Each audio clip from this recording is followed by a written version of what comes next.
नमस्कार दोस्तों, मैं डॉक्टर पारुल वाशने अपने चैनल में आपका एक बार पुनः स्वागत करती हूँ।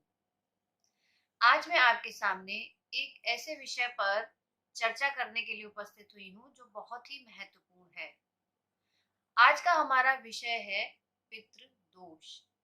पितृदोष कैसे उत्पन्न होता है, ये हमारी जिंदगी को कैसे प्रभावित करता है और वो कौन सा उपाय है जो हम करें तो पितृदोष का प्रभाव थोड़ा सा कम हो सकता है।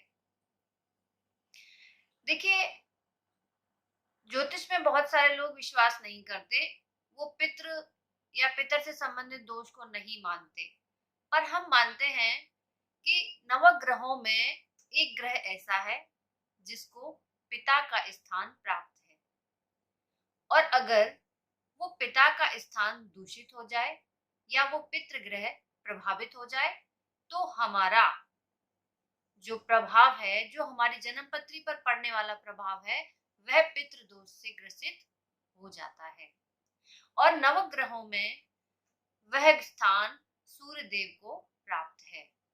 सूर्य देव नवग्रहों में पितृ ग्रह माने जाते हैं, यानी हम इन्हें सभी ग्रहों में पिता का स्थान देते हैं, और पिता का स्थान सबसे प्रमुख स्थान होता है।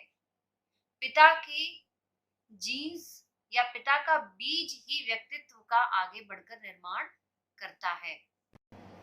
अब बात आती है कि ये सूर्य देव हमारी जन्म पत्रिका में अगर पाप प्रभाव में हो, पाप भाव में हो, तो पितृदोष का निर्माण होता है। साइंटिफिकली अगर हम इसे समझें तो सूर्य जो कि ऊर्जा का कारक है, अगर हमारी जन्म पत्रिका में पाप प्रभाव में आ जाता है तो हमारे व्यक्तित्व में, हमारे शरीर में ऊर्जा की कमी का प्रभाव दिखाई देता है।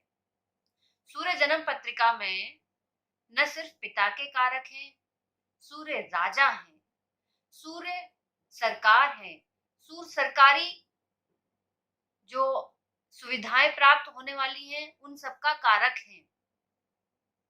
सूर्य ऊर्जा है, सूर्य पिता भी है। तो अगर हमारा इतना विशेष ग्रह प्रभावित हो जाए तो पितृदोष उत्पन्न हो जाता है।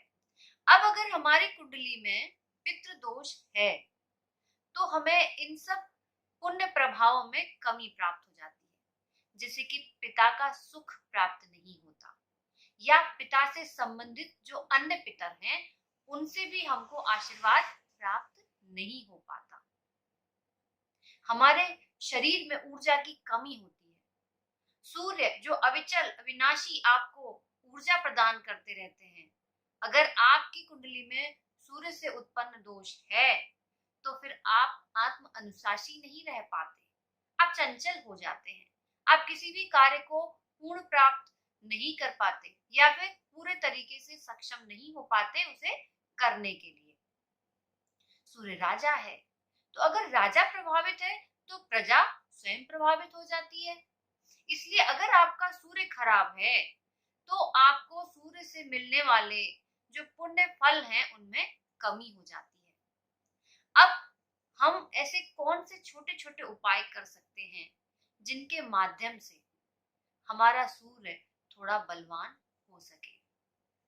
तो देखिए, साधारण जिंदगी में हमें जो सूर्य देव दिखाई देते हैं, हम उनकी पूजा कर सकते हैं। हम उन्हें नित्य प्रति धन्यवाद देते हैं उस ऊर्जा के लिए जो वह हमें निरंतर प्रदान करते रहते हैं, अविचल अविनाशी स्वरूप में। तो प्रत्येक व्यक्ति अगर चाहे तो सूर्य देव को नित्य प्रति जल चढ़ा सकता है। जल के लिए हम तांबे का जो पात्र है वो इस्तेमाल कर सकते हैं। सूर्य भगवान को जल चढ़ाना चाहिए। जिनकी कुंडली में सूर्य से उत्पन्न दोष है अर्थात पितृदोष है, तो ऐसे लोगों को अपने पिता का बहुत ध्यान रखना चाहिए। अपने पिता के साथ मनमुटाव नहीं करना चाहिए, अपने पिता के साथ संबंध मधुर रखने चाहिए, बल्कि पितृ संबंधी चाचा ताऊ, पिता के पिता, इन सभी के साथ अपने संबंधों को मधुर बनाए रखने का प्रयास करना चाहिए। पितृ दोष अगर हमारी कुंडली में है तो पितृ पूजा भी कर सकते हैं हम। पिंड दान इत्यादि के माध्यम से हम अपने पितरों को भी प्रसन्न कर सकते हैं।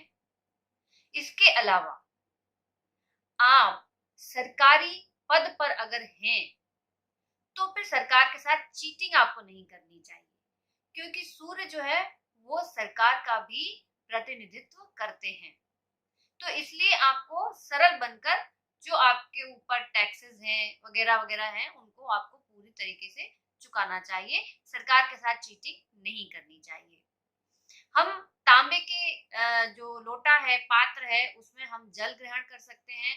एक विशेष दिन सूर्य देव का बनाया गया है और वो है रविवार। रविवार के दिन हम सूर्य देव की उपासना कर सकते हैं। इसके अलावा सूर्य का एक रत्न भी है जिसे हम माणिक्य कहते हैं। वो माणिक्य आप अपनी इस उंगली में धारण कर सकते हैं ताकि सूर्य देव की कृपा आपको प्राप्त हो। ये छोटे छोटे से उपाय हैं, कोई बहुत बड़े इसमें विशेष उपाय की आवश्यकता नहीं है, परंतु इनके करने से आप अपने जन्म पत्रिका में जो विशेष सबसे प्रभावशाली ग्रह है सूर्य, उसको प्रभावशाली और अधिक बना सकते हैं।